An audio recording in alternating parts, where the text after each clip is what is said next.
Hello friends, स्वागत है आप सबका हमारे यूट्यूब चैनल ज्ञान मार्ग क्लासेज में। फ्रेंड्स, आज हम पढ़ेंगे अंत्यप्रवाह की नदियाँ। तो फ्रेंड्स, अंत्यप्रवाह की नदियाँ क्या होती है कि इस प्रकार की नदी जो ना तो किसी समुद्र में गिरती है और ना ही किसी खाड़ी में गिरती है। वो अपने उद्गम स्थान से लेकर किसी अन्य स्थान पर या मरुस्थल में विलुप्त हो जाती है। इस प्रकार की नदी को हम कहते हैं आंतरिक प्रवाह की नदी या फिर कहते हैं अंत्यप्रवाह की नदी। तो फ्रेंड्स, अंत्यप्रवाही नदियों में सबसे पहले आज हम बात करते हैं घग्गर नदी के बारे में। तो फ्रेंड्स, घग्गर जो नदी है इसका उद्गम कहाँ से होता है? तो फ्रेंड्स, घग्गर नदी का उद्गम होता है कालका हिल से। यहाँ पर इसका उद्गम होता है कालका हिल्स। और ये कालका हिल्स कहाँ पर है? शिवालिक पर्वत श्रृंखला, यानी शिवालिक पर्वत श्रृंखला जो हिमाचल प्रदेश में स्थित है। यहाँ से एक स्थान है कालका हिल्स, यहाँ से इस नदी का उद्गम होता है। इसके बाद में हिमाचल प्रदेश से उद्गम होने के बाद में घग्गर नदी पंजाब और हरियाणा से बहती हुई राजस्थान में प्रवेश करती है यहाँ से। और राजस्थान में जहाँ से घग्गर नदी प्रवेश करती है वो जिला होता है हनुमानगढ़, यानी राजस्थान के हनुमानगढ़ से प्रवेश करती है। हनुमानगढ़ का गांव टिब्बी तहसील है। हनुमानगढ़ की कौन सी तहसील है फ्रेंड्स? टिब्बी तहसील। और टिब्बी तहसील का गांव है तलवाड़ा। इस टिब्बी तहसील के तलवाड़ा गांव से घग्गर नदी है वो राजस्थान में प्रवेश करती है। तो फ्रेंड्स, आपको ये ध्यान रखना है। इसके बाद में फ्रेंड्स, जो घग्गर नदी है हनुमानगढ़ में प्रवेश करने के बाद में यहाँ पर एक झील का निर्माण करती है हनुमानगढ़ में। और उस झील का नाम है तलवाड़ा झील। कौन सी झील है फ्रेंड्स? तलवाड़ा झील है, जो राजस्थान में सबसे नीचाई पर स्थित झील है। फ्रेंड्स, तलवाड़ा झील के अलावा एक और आपको क्वेश्चन याद रखना है। एक स्थान है बांसवाड़ा में और उस स्थान का नाम है तलवाड़ा। तो एक तो तलवाड़ा झील है जो कहाँ पर है? हनुमानगढ़ में है। और दूसरा तलवाड़ा स्थान है जो कहाँ पर है? बांसवाड़ा में है। और तलवाड़ा बांसवाड़ा क्यों प्रसिद्ध है? मैंगनीज के लिए प्रसिद्ध है, यानी जो मैंगनीज खनिज है यहाँ से निकाला जाता है। इसके अलावा फ्रेंड्स, आपको ध्यान रखना है तलवाड़ा बांसवाड़ा में तुरतई माता या त्रिपुरा सुंदरी कह सकते हैं, उनका मंदिर है। कौन सा मंदिर है फ्रेंड्स? तुरतई माता या त्रिपुरा सुंदरी का मंदिर तलवाड़ा बांसवाड़ा में है और मैंगनीज के लिए प्रसिद्ध है। इसके अलावा फ्रेंड्स, आपको याद रखना है एक स्थान और है और वो स्थान है तिलवाड़ा। कौन सा स्थान है फ्रेंड्स? तिलवाड़ा। तो ये तिलवाड़ा स्थान जो है वो राजस्थान के बाड़मेर जिले में स्थित है। और ये तिलवाड़ा क्यों प्रसिद्ध है फ्रेंड्स? यहाँ पर राव मलिनाथ जी, यानी जो लोक देवता थे मलिनाथ जी, उनका पशु मेला बढ़ता है, राव मलिनाथ पशु मेला, लूणी नदी के किनारे। तो ये कहाँ पर हो जाएगा फ्रेंड्स? तिलवाड़ा बाड़मेर में है, जो लूणी नदी के किनारे है। यहाँ पर राव मलिनाथ पशु मेला बढ़ता है। इसके आगे अगर फ्रेंड्स बात करें हम, तो घग्गर नदी है वो हनुमानगढ़ में बहती है। तो हनुमानगढ़ में दो सभ्यता स्थल है, जिसमें से एक सभ्यता का नाम है कालीबंगा सभ्यता और दूसरी सभ्यता का नाम है पीलीबंगा सभ्यता।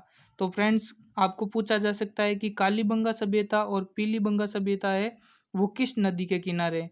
तो फ्रेंड्स, नदी कौन सी हो जाएगी? घग्गर नदी हो जाएगी। घग्गर नदी के किनारे हैं। अगर आपको जिला पूछे कि किस जिले में स्थित है, तो कालीबंगा और पीलीबंगा दोनों ही हैं।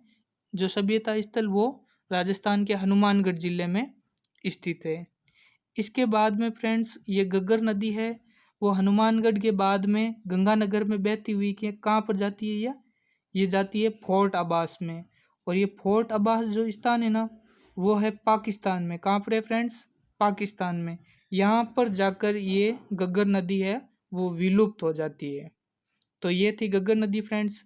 यहाँ पर आपको ये जो जल पट्टी दिखाई दे रही है फ्रेंड्स, ये जो जल पट्टी है वो घग्गर नदी का प्राचीन मार्ग है, यानी प्राचीन काल में ये घग्गर नदी है वो यहाँ पर बहती थी, जो राजस्थान के गंगानगर के बाद में बीकानेर, फिर जैसलमेर, बाड़मेर से होती हुई ये अरब सागर की ओर जाती थी। तो ये वर्तमान में यहाँ पर नहीं बहती है, फोर्ट अब्बास तक ही पानी जाता है। तो ये प्राचीन मार्ग था जो इस डायग्राम में जल पट्टी के माध्यम से आपको समझाया गया है। तो आगे देखते हैं फ्रेंड्स।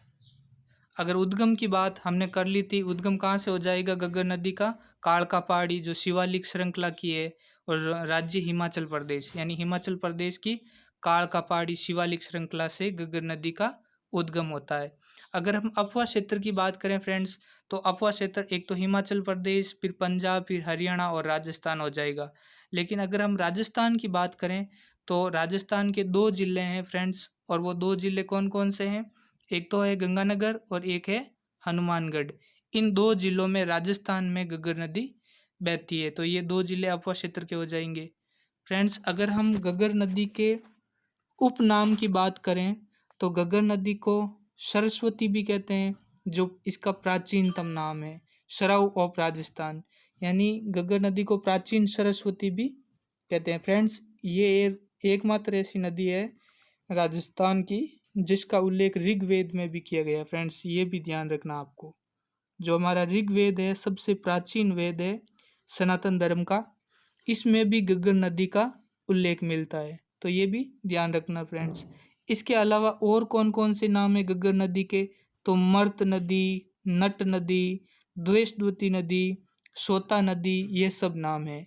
इसके अलावा फ्रेंड्स आपको ये भी ध्यान रखना है, राजस्थान का शोक, कौन सा ध्यान रखना है आपको? राजस्थान का शोक। तो फ्रेंड्स, अगर आपको क्वेश्चन पूछा जाए राजस्थान का शोक कौन सी नदी को कहते हैं, तो राजस्थान का शोक भी घग्गर नदी को ही कहते हैं, क्योंकि जब बाढ़ आती है तब यहाँ पर जो बहाकर आगे पाकिस्तान में ले जाती है ये, इसलिए इसको राजस्थान का शोक कहते हैं। फ्रेंड्स, अब हम अपवा क्षेत्र की बात करते हैं घग्गर नदी के। तो फ्रेंड्स, घग्गर नदी का जो अपवा क्षेत्र है उसको हम 2 भागों में बांटते हैं। पहला है नाली या पाठ, और दूसरा है हकरा। जो हकरा कहाँ पर है? पाकिस्तान में। यानी फ्रेंड्स, घग्गर नदी जो राजस्थान में घग्गर नदी गंगानगर और हनुमानगढ़ में बहती है, तो वहाँ पर घग्गर नदी को नाली या पाठ कहते हैं, मुख्यतः हनुमानगढ़ में कहते हैं। कहाँ पर कहते हैं? हनुमानगढ़ में। और जो घग्गर नदी राजस्थान के बाद में पाकिस्तान में जाती है तो वहाँ पर बहती है, तो घग्गर नदी को वहाँ पर हकरा कहा जाता है। यानी पाकिस्तान में घग्गर नदी के अपवा क्षेत्र को क्या कहते हैं फ्रेंड्स? हकरा कहते हैं। जबकि राजस्थान के हनुमानगढ़ में क्या कहते हैं? घग्गर नदी के अपवा क्षेत्र को नाली कहते हैं या फिर पाठ कहते हैं। तो ये आपको ध्यान रखना है। इसके अलावा महत्वपूर्ण तथ्य ये है फ्रेंड्स, आपको याद रखना है कि नाली अपवा क्षेत्र के आसपास में हनुमानगढ़ में एक भेड़ की नस्ल भी पाई जाती है। जो घग्गर नदी है इसके आसपास के क्षेत्र में एक भेड़ की नस्ल भी पाई जाती है। उस भेड़ की नस्ल को भी क्या कहा जाता है फ्रेंड्स? नाली कहा जाता है। तो ये भी आपको ध्यान रखना है। फ्रेंड्स, अगर हम एक अभ्यारण्य की बात करते हैं और उस अभ्यारण्य का नाम है केबुल लामजाओ, और ये फ्रेंड्स अभ्यारण्य है कहाँ पर? तो ये अभ्यारण्य मणिपुर राज्य में एक झील है, और उस झील के किनारे ये उस झील के अंदर है, और उस झील का नाम है लोकटक झील। लोकटक झील में ये स्थित है मणिपुर में। जो इसकी विशेषता क्या है फ्रेंड्स, कि ये विश्व का एकमात्र तैरता अभ्यारण्य है। आपको पूछा जा सकता है कि विश्व का एकमात्र तैरता अभ्यारण्य कौन सा है, तो वो कौन सा हो जाएगा? केबुल लामजाओ हो जाएगा। और फ्रेंड्स, ये झील कौन सी हो जाएगी? लोकटक झील मणिपुर में। इसके अलावा आपको फ्रेंड्स ध्यान रखना है कि अगर हम रामसर साइट की बात करें, रामसर साइट, तो फ्रेंड्स हमारे राजस्थान में 2 ऐसे स्थल है जिनको रामसर स्थल में घोषित किया गया है। तो फ्रेंड्स वो 2 स्थल कौन कौन से हैं? एक तो है केवला देव राष्ट्रीय उद्यान, जो कहाँ पर है? भरतपुर में, जिसको गन्ना पक्षी विहार कहते हैं। और इसके अलावा एक और है, वो है सांबर झील। इन दोनों को किस में घोषित किया गया है? रामसर साइट या रामसर स्थल में घोषित किया गया है। फ्रेंड्स, रामसर स्थल क्या होता है? जो आर्द्र भूमि या नम भूमि क्षेत्र होता है उसको रामसर स्थल घोषित किया जाता है।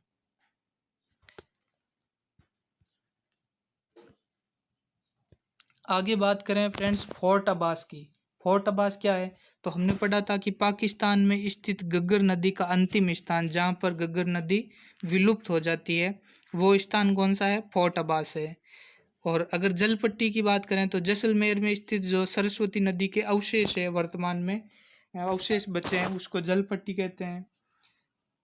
इसके अलावा देखो फ्रेंड्स, एक व्यक्ति है श्री राम वाड्रे और एक व्यक्ति का नाम है हनुमंता राय।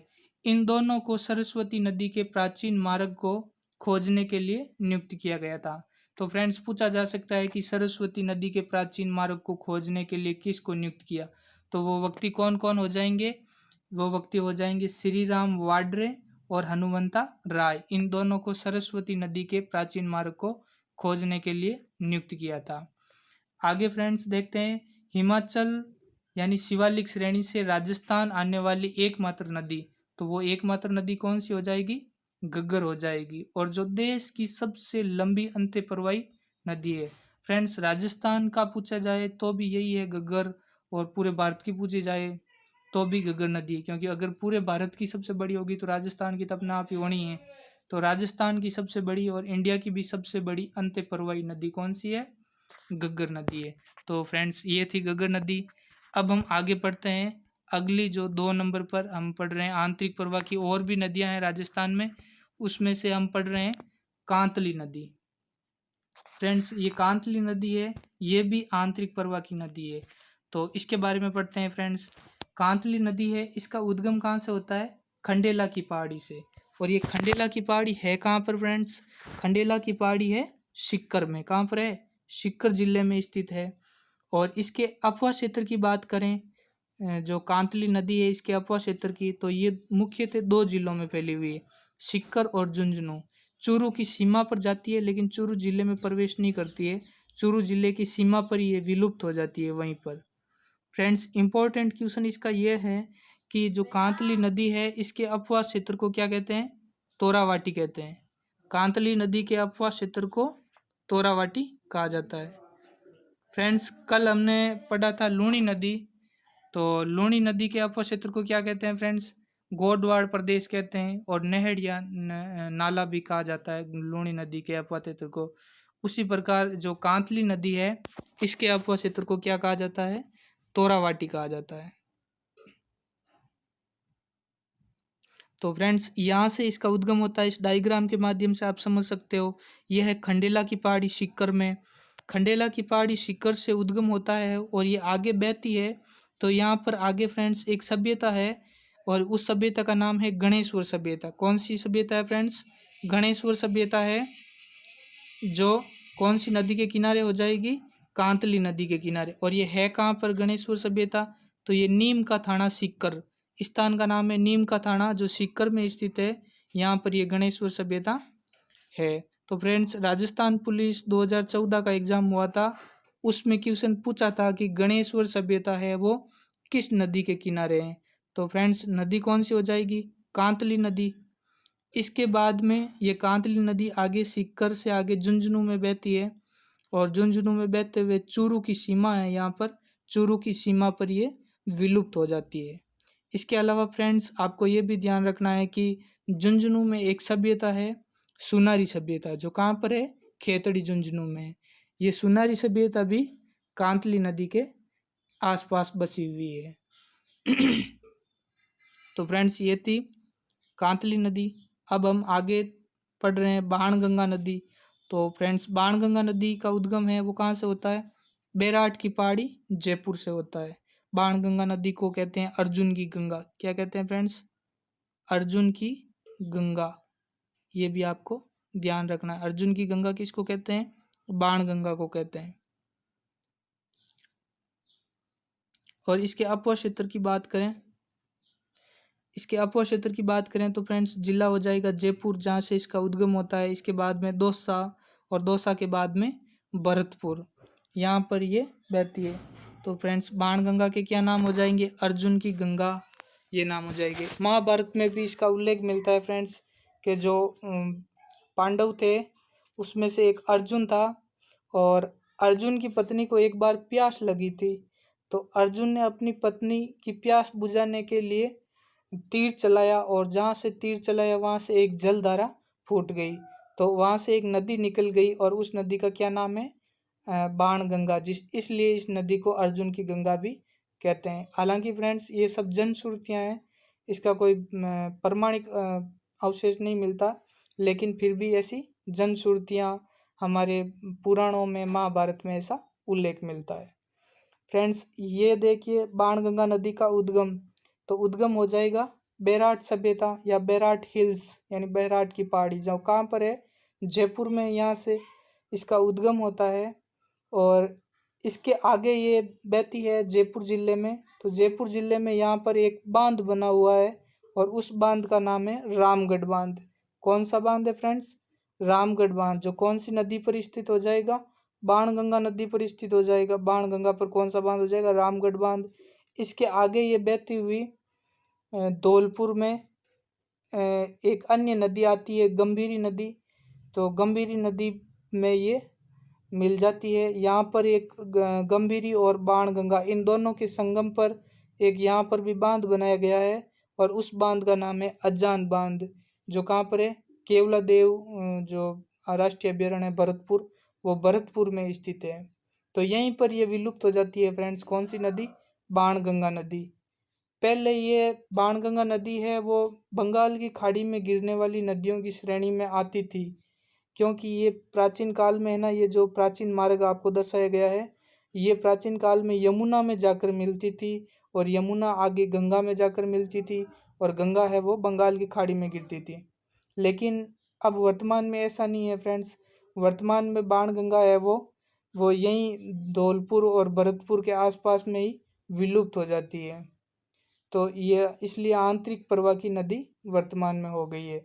इसके अलावा फ्रेंड्स आपको ये ध्यान रखना है कि जयपुर में जहाँ से बाणगंगा नदी उद्गम होता है उसके किनारे मौर्यकालीन सभ्यता के हमें अवशेष भी मिले हैं, बैराट सभ्यता के अवशेष जो मौर्यकालीन है। और यहाँ से महात्मा बुद्ध के कुछ अवशेष भी मिले हैं, जैसे बौद्ध धर्म का एक भाब्रू शिलालेख मिला है, तो वो बौद्ध धर्म का अवशेष हो गया। महात्मा बुद्ध की हड्डियों का एक कलश मिला है मंजूषा, जिसमें ऐसा मानते हैं कि उसमें महात्मा बुद्ध की अस्थियां थी। तो इस प्रकार के अवशेष भी यहाँ से मिले हैं।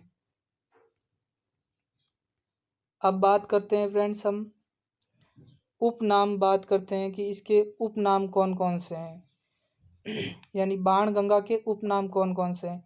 तो फ्रेंड्स मैंने पहले ही आपको बताया था, एक तो है अर्जुन की गंगा, वेरी इंपॉर्टेंट। अर्जुन की गंगा किसको कहते हैं फ्रेंड्स, बाणगंगा को कहते हैं। इसके अलावा ताला नदी भी किसको कहते हैं, बाणगंगा को कहते हैं।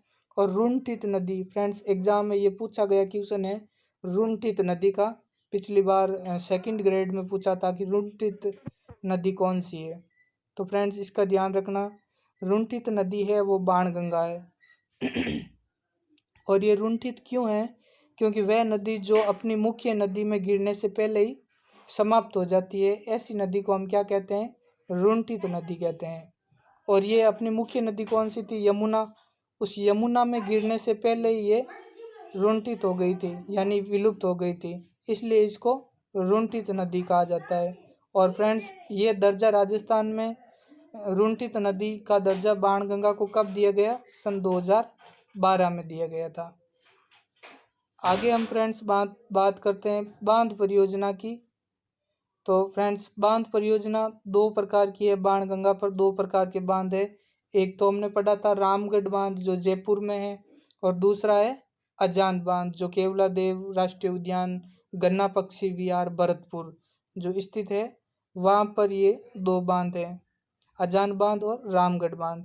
तो अजान बांध में पानी की कमी हो जाती है, उस समय जलापूर्ति कहाँ से होती है, पांचना बांध से होती है। और पांचना बांध कहाँ पर है फ्रेंड्स, करौली में है। पांचना बांध कहाँ पर है, करौली में, गंभीरी नदी पर यह बना हुआ है। गंभीरी और उसकी जो भी सहायक 5 नदियां हैं उसके ऊपर ये पांचना बांध बनाया गया है। फ्रेंड्स अब हम बात करते हैं साबी नदी की, यानी साबी नदी है वो भी आंतरिक प्रवाह की नदी है। तो फ्रेंड्स साबी नदी की बात करें तो इसका उद्गम होता है सेंवर की पहाड़ी, और सेंवर की पहाड़ी कहाँ पर है, जयपुर में है। यहाँ से साबी नदी उद्गम होता है।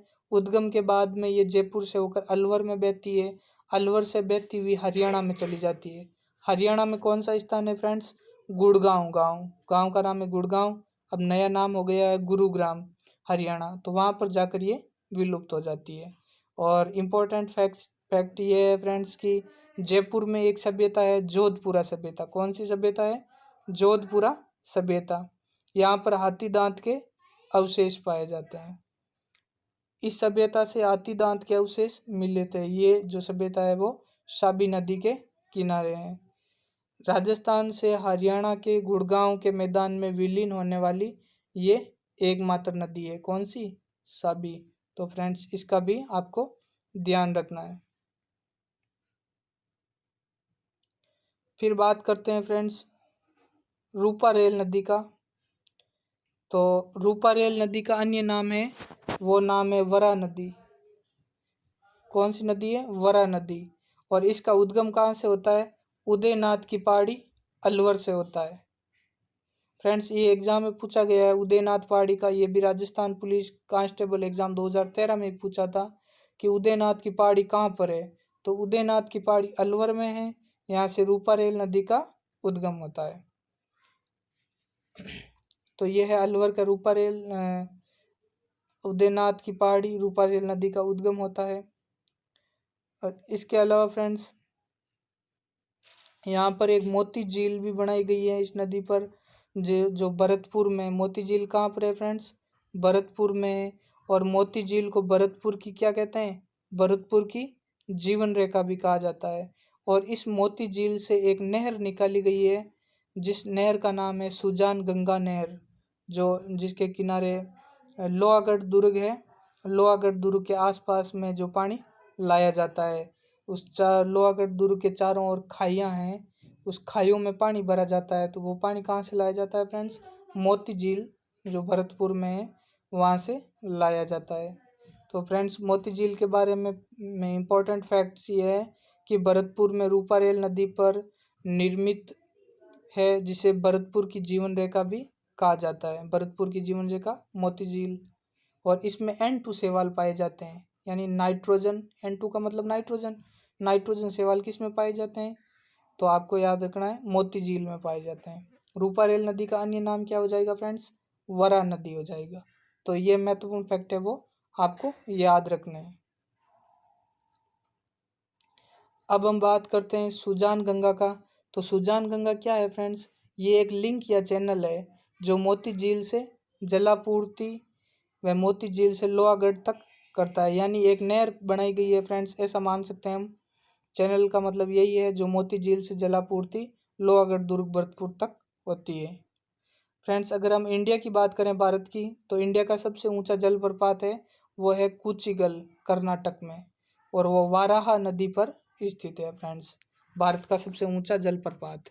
इससे पहले ये माना जाता था जोग जलप्रपात, जो गरसप्पा नदी, जोग या गरसप्पा जो शरावती नदी कर्नाटक में था, और अब ये कुचिकुल जलप्रपात है। इसके बाद में अगर फ्रेंड्स आगे नदी की बात करते हैं, कांकणी, कांकनेय या मसूरदी, ये 3 नाम है इस नदी के। कांकणी भी कहते हैं, कांकनेय भी कहते हैं, मसूरदी भी कहते हैं। तो ये नदी जो कौन से गांव से उद्गम होता है? जैसलमेर में होता है कोटरी गांव। जैसलमेर का एक गांव है कोटरी, वहाँ से इसका उद्गम होता है। उसके बाद में ये आगे जैसलमेर में बहती है।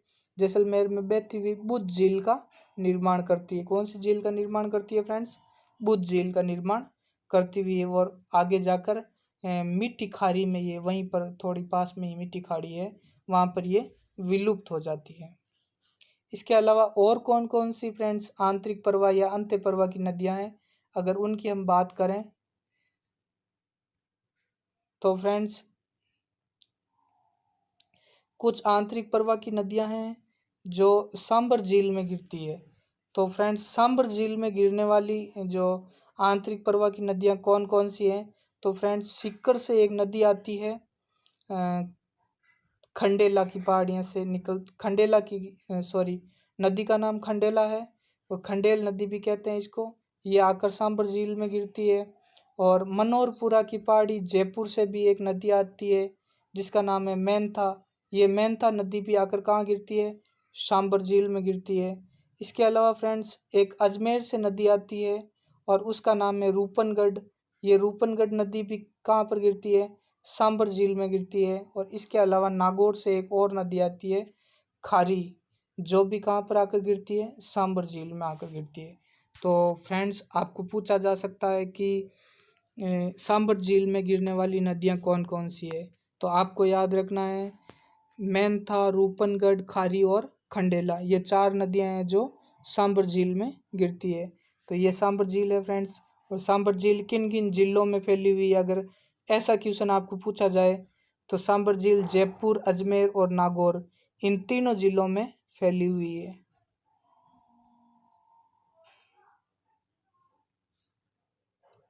अगर फ्रेंड्स क्वेश्चन एग्जाम में पूछा जाए कि सांबर झील में सर्वाधिक लवण का जमाव करने वाली नदी कौन सी है, यानी सांबर झील में ऐसी कौन सी नदी आकर गिरती है जो सबसे ज़्यादा लवण की मात्रा लेकर आती है, तो वो नदी कौन सी हो जाएगी? मेंथा नदी या मेंढा नदी, इसी नदी का नाम है एक ही है, मेंथा या मेंढा नदी। ये सबसे ज़्यादा लवण की मात्रा लेकर आती है। ये क्वेश्चन एग्जाम में पूछा गया है फ्रेंड्स।